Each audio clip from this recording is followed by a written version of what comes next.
নাকের বিশেষ করে আমরা এই ভুলটাই করি। এই ভুলটা আমারও ছিল, নাকে ফানি। তো আমরা সবাই হাতে এভাবে কোষ করে ফানি নাকে এইভাবে নিয়ে এইভাবে একটা টান দেব।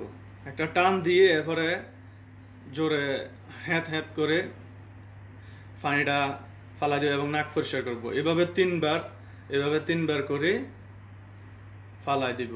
ঠিক আছে, এইটাই আমরা এই ভুলটা করি যে নাকের এই পরিষ্কার খেলে আমরা আল্লাহর কার সামনে যাব নামাজ পড়তে? আল্লাহর কাছে।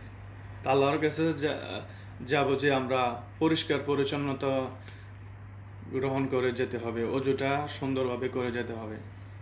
তো প্লিজ সবাই নাকের এই যে ভুলটা আমরা করি, প্রথমে একটু এইভাবে টান দিতে হবে। এটা একবারে দিলে চলবে, আপনার বারবার দিতে হবে না। তারপরে আপনি এভাবে পানি দিয়ে এভাবে দুই